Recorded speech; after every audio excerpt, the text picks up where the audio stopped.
Listen carefully. This is not a feel-good talk. This is not motivation for people who want comfort, balance, or excuses. This is a message for those who understand one brutal truth. Life does not negotiate with weakness. The world does not care how hard you tried, how tired you feel, or how unfair it seems. You either win or you become invisible. And if that sentence makes you uncomfortable, good, because discomfort is the doorway to power. Winning is non-negotiable because losing has consequences. Real consequences. Losing costs you respect. Losing costs you options. Losing costs you freedom. Every time you choose comfort over discipline, excuses over effort, sleep over sacrifice, you are negotiating with failure. And failure always collects its debt with interest. The world is full of people who almost made it, who nearly succeeded, who had potential. Potential means nothing. The scoreboard only records wins. Most people don't want to hear nobody is coming to save you. No mentor, no motivation video, no perfect opportunity. The man who wins understands that waiting is weakness. While others hesitate, he acts. While others complain, he adapts. While others search for shortcuts, he builds endurance. Winning is not about being lucky. It's about being relentless when motivation dies and discipline is all you have left. You don't negotiate with your goals. You don't ask success if today can be a rest day. You don't bargain with your future because you're tired. Winners move when it hurts. Winners work when they're doubted. Winners stay focused when distractions are loud and comfort is tempting. This is why most people never win, not because they can't, but because they won't do what winning demands. Understand this clearly: obsession beats talent. Consistency beats intensity. Standards beat feelings. When winning is non-negotiable, your daily decisions change. Your circle changes. Your habits change. You stop asking, "Do I feel like it?" and start asking, "Does this move me closer to victory?" That mindset alone separates the powerful from the average. Discipline is not something you wait for. It is something you decide. The moment you tell yourself you'll act when you feel motivated, you've already lost. That's the first trap most people fall into, and it's why they stay average their entire lives. Motivation is emotional, unstable, and unreliable. Discipline is cold, calculated, and permanent. Winners don't wake up asking how they feel. They wake up knowing what must be done. That mindset alone puts you ahead of 90% of people who let emotions control their actions. Here's the hard truth most people avoid die. If you need motivation to work, you don't want success badly enough. Ruthless discipline means doing the work even when every part of you wants to quit. It means showing up on the days when nothing is going right, when results are invisible, when nobody is clapping for you. That's the real test. Anyone can work when it feels good. Anyone can push when they're praised. But can you execute when it's boring, painful, lonely, and unrewarded? That's where winners are separated from talkers. Discipline is not loud. It doesn't post stories. It doesn't announce itself. It works in silence while others make excuses. You need to hear clearly your future is being decided by your daily routines, not your big dreams. What you do every morning, every evening, every time no one is watching. That's the real scoreboard. Discipline turns ordinary days into extraordinary outcomes. You don't need massive talent if your habits are unbreakable. Talent without discipline collapses under pressure, but discipline without talent still climbs to the top because it never stops moving forward. Ruthless discipline also means setting standards and refusing to lower them. Winners don't negotiate with themselves. They don't say, "Just this once," or "I'll fix it tomorrow." They understand that small compromises create massive failures over time. One missed workout becomes a lazy week. One excuse becomes a habit. One weak decision becomes an identity. Discipline cuts that chain early. It demands consistency, not perfection. Progress beats intensity every single time. Most people ignore discipline is self-respect in action. When you keep promises to yourself, your confidence grows naturally. You don't need affirmations or fake positivity. You walk differently, speak differently, and think differently because you trust yourself. That trust is dangerous in the best way. A disciplined person becomes unstoppable because they no longer depend on external validation or emotional highs. They know they will execute no matter what. Ruthless discipline also requires sacrifice, and that's where most people tap out. You will have to say no to comfort, to distractions, to people who don't understand your vision. You will miss parties, sleep, and easy pleasures. But understand this clearly: everything you don't sacrifice today will be taken from you tomorrow in a more painful way. Discipline lets you choose your pain. Lack of discipline chooses it for you. You need to lock into your mind, is this discipline creates freedom? Weak people think discipline is a prison. Winners know it's the key. When your actions are controlled, your life becomes powerful. When your habits are sharp, your future becomes predictable. Winning becomes inevitable, not accidental. Ruthless discipline is not about being extreme for a short time. It's about being unstoppable for a long time. When discipline becomes who you are, winning stops being a goal and starts being your standard. Comfort feels harmless, but it is one of the most dangerous traps a man can fall into. It doesn't attack you loudly or destroy you overnight. It slowly weakens your edge, dulls your ambition, and convinces you that tomorrow will always be available. That's why comfort is so seductive. It lies quietly. The moment you start prioritizing ease over effort, you begin negotiating with mediocrity. And mediocrity always wins if you let it stay. Here's a hard hook to understand: comfort never builds anything powerful. Every meaningful achievement in history was created under pressure, discomfort, and resistance. The body grows in pain. The mind sharpens under stress. Character is forged when quitting feels reasonable, but you refuse anyway. Comfort does the opposite. It softens your discipline, weakens your focus, and trains your brain to avoid effort. Over time, that avoidance becomes instinct. Most people don't fail because they lack ability. They fail because they get addicted to comfort. Sleeping in feels good. Skipping the hard task feels good. Choosing entertainment over execution feels good in the moment. But comfort always charges later. It collects payment in the form of regret, lost opportunities, and unrealized potential. The pain of discipline is temporary. The pain of comfort lasts forever. Comfort creates excuses, and excuses create identity. When you repeatedly choose what feels easy, you start seeing yourself as someone who avoids difficulty. That self-image becomes a ceiling. You stop aiming high because deep down you know you won't push when it gets uncomfortable. Winners break this cycle early. They deliberately choose discomfort, not because they enjoy suffering, but because they understand what it produces. Comfort also kills focus. When life is too easy, the mind wanders. You become distracted, lazy with your goals, and sloppy with your standards. Discomfort forces clarity. When the work is hard, your mind locks in. When the challenge is real, nonsense disappears. Winners create controlled discomfort in their lives: early mornings, hard training, demanding schedules, because it keeps them sharp, alert, and dangerous. Here's the uncomfortable truth: if your life feels too comfortable right now, you're probably losing. Growth doesn't feel safe. Progress doesn't feel relaxing. Winning feels heavy before it feels rewarding. That weight you feel when you push yourself, that's not a warning sign. That's proof you're moving forward. Comfort feels like peace, but it often hides stagnation. You need to hear clearly: the longer you live comfortably, the harder discomfort becomes. Avoiding challenge today makes tomorrow's challenges feel unbearable. That's how people get trapped, not by failure, but by ease. Winners reverse this by training themselves to do hard things daily. They don't wait for life to force discomfort on them. They choose it on their terms. Comfort also affects who you surround yourself with. Easy lives attract people who avoid responsibility. Discomfort attracts those who are building, striving, and sharpening themselves. When you choose comfort, you shrink your environment.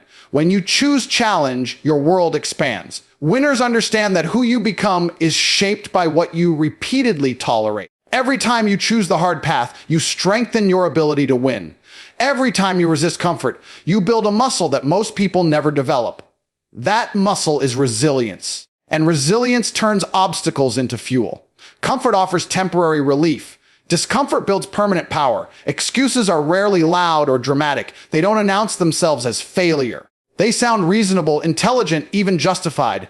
That's why they are so dangerous. An excuse gives you permission to stay exactly where you are while convincing you it's not your fault. And the moment you accept that permission, progress stops. Here's the first hook you need to face: every excuse you tolerate today quietly steals a win from your future. Most people think excuses protect their confidence, but the opposite is true. Excuses slowly erode self-belief because deep down, you know the truth. You know when you could have done more. You know when you chose comfort instead of effort. Over time, those small lies you tell yourself stack up, and your inner voice loses authority. You stop trusting yourself. Winners understand this early. They eliminate excuses not to impress others, but to protect their own integrity. Most people ignore is this: excuses don't disappear after one use. They multiply. One excuse makes the next one easier. I was tired becomes I was busy. I was busy becomes it's not the right time. Before you realize it, you've built a lifestyle around justification instead of execution. That lifestyle feels safe, but it produces nothing. Winners break this chain by taking responsibility even when it's unfair, inconvenient, or uncomfortable. Excuses are especially powerful because they shift blame outward. The economy, the system, other people, bad luck, lack of support, all of these may be real factors, but using them as reasons to stop is a decision. And that decision always leads to weakness. Here's the hard hook: responsibility is power. The moment you take full ownership, you regain control. Winners don't waste energy explaining why something didn't work. They focus on what must be done next.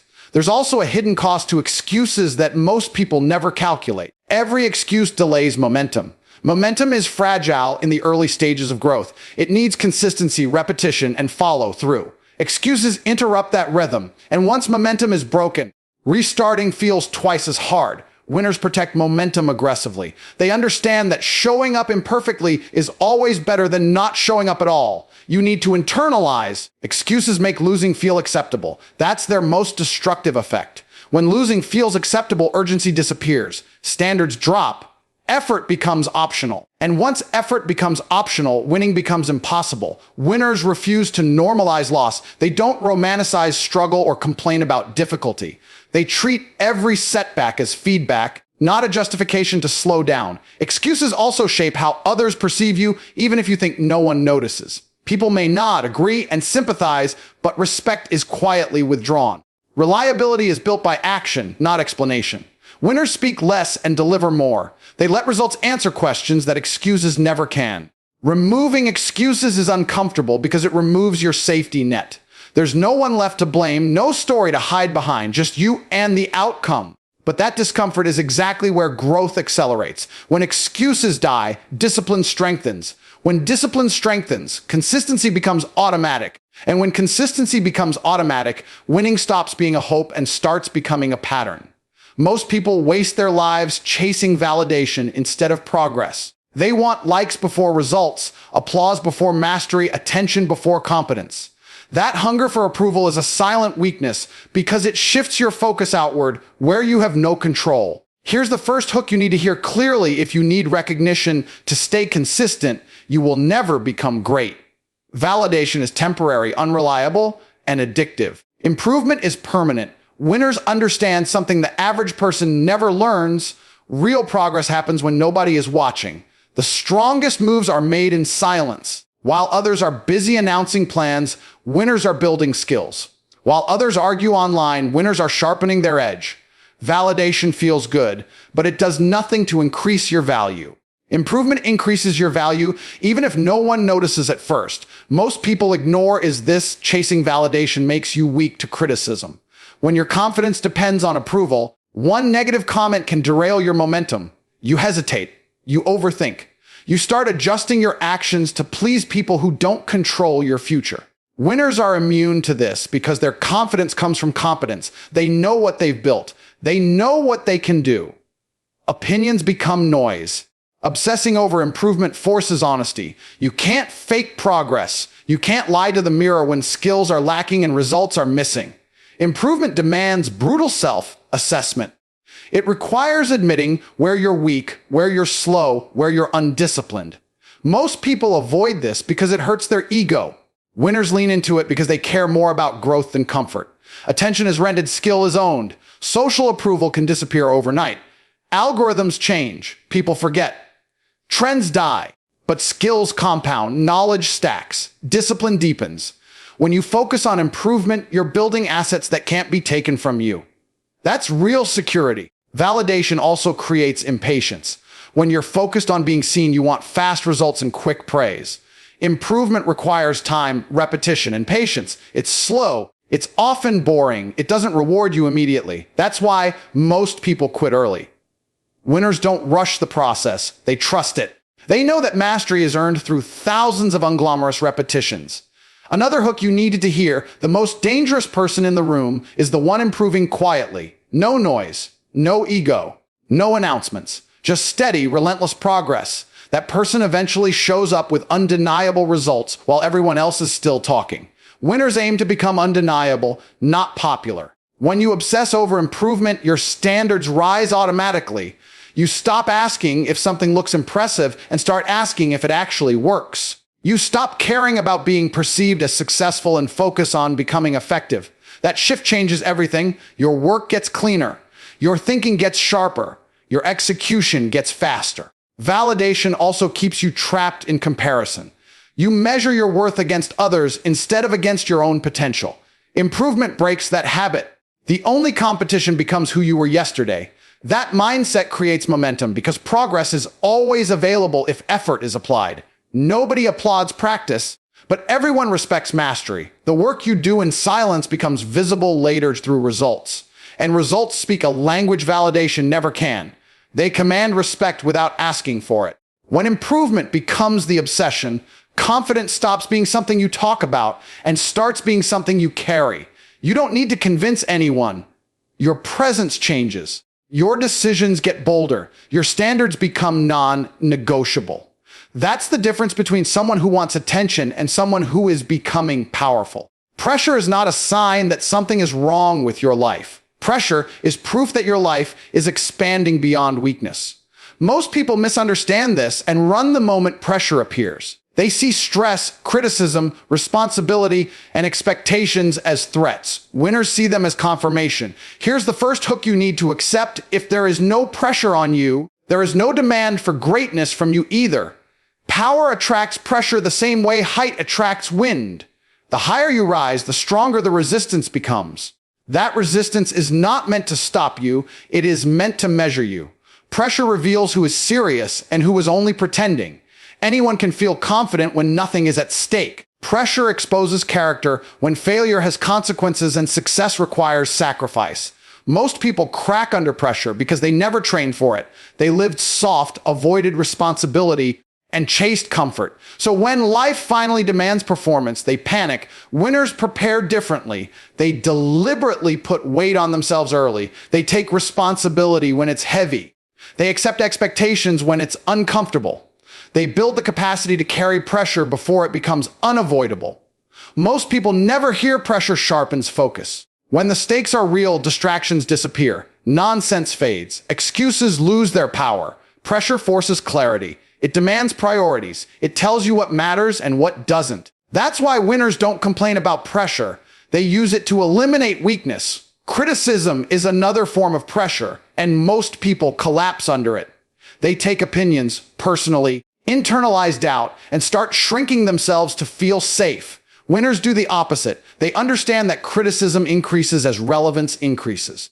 Nobody criticizes someone who is insignificant. Pressure from opinions is proof that your actions are being noticed. You don't silence critics by arguing, you silence them by outgrowing them. Responsibility is pressure too. Being relied on, being expected to perform, being accountable for outcomes. That weight scares average people. They avoid leadership, commitment, and ownership because they don't want the burden. Winners chase responsibility because responsibility creates authority. When you can handle pressure, people trust you. When people trust you, power follows. Pressure exposes preparation. When pressure hits, you don't rise to the occasion. You fall to your level of training. If your habits are weak, pressure humiliates you. If your discipline is strong, pressure elevates you.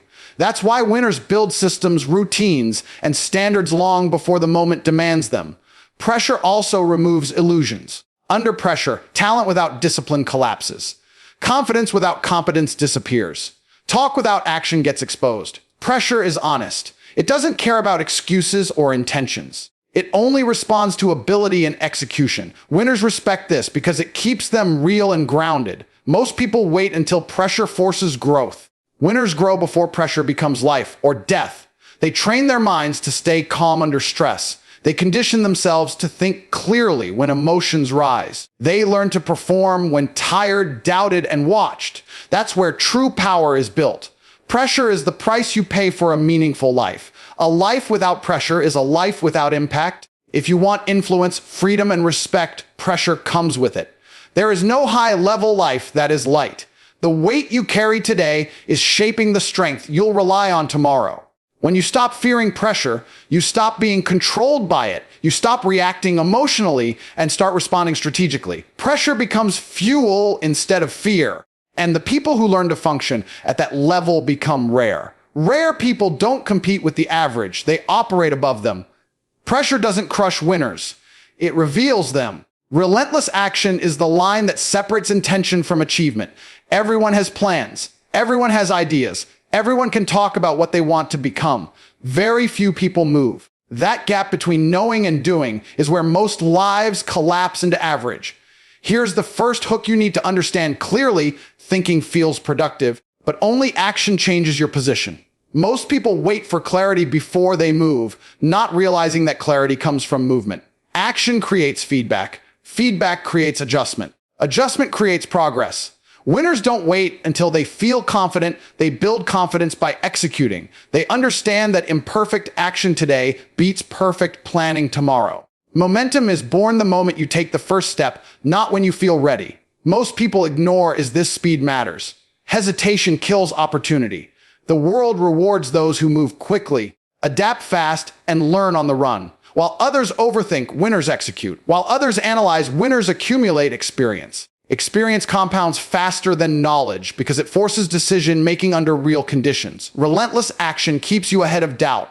Action also exposes weakness, and that's uncomfortable. It shows you where you're unprepared, undisciplined, or inefficient. Most people avoid action because they fear being exposed. Winners welcome it because exposure leads to correction. You can't improve what you don't confront. Relentless action turns mistakes into data instead of shame. Waiting is a decision, and it's usually the wrong one. Waiting feels safe, but safety produces stagnation. Winners understand that there is no perfect time. Conditions will never be ideal. Energy will never be unlimited. Confidence will never be complete. Action now beats waiting forever. Relentless action also builds authority. People don't follow those who talk the most. They follow those who do the most. Results create gravity. When you move consistently, people notice. Opportunities start appearing not because you asked, but because your output made you visible. Action earns respect silently. Most people misses this. Action rewires identity. Every time you act, you reinforce the belief that you are someone who executes. That identity becomes self-sustaining. You stop debating with yourself. You stop negotiating. Execution becomes automatic. Winners don't rely on willpower. They rely on systems that make action the default. Relentless action doesn't mean reckless movement. It means consistent, focused execution aligned with your goal. It means adjusting without stopping. It means failing forward instead of freezing. Winners don't quit when something doesn't work. They correct the angle and move again. Stopping is never part of the plan. Action also defeats fear. Fear thrives in imagination, not in execution. The moment you move, fear loses leverage. The mind becomes occupied with solving real problems instead of inventing worst-case scenarios. Winners don't try to eliminate fear. They outrun it with action. You need to absorb. Results don't come from intensity. They come from continuity. One extreme burst followed by inactivity produces nothing. Relentless action is boring, repetitive, and unglamorous. That's why it works. While others chase motivation, winners chase momentum. Over time, relentless action creates inevitability. When you show up daily, improve slightly, and execute consistently, outcomes stop being a question of if and become a question of when. That's the real power of movement. The world doesn't respond to potential. It responds to output. And those who never stop moving eventually arrive where others only dream of being. Decide who you are, not tomorrow, not next week, but now. Either you live a life where winning is optional, or you live a life where excellence is the minimum standard. The moment you stop negotiating with weakness is the moment you become dangerous. Remember this, the world rewards those who refuse to lose. Make winning non-negotiable and let the results speak for you.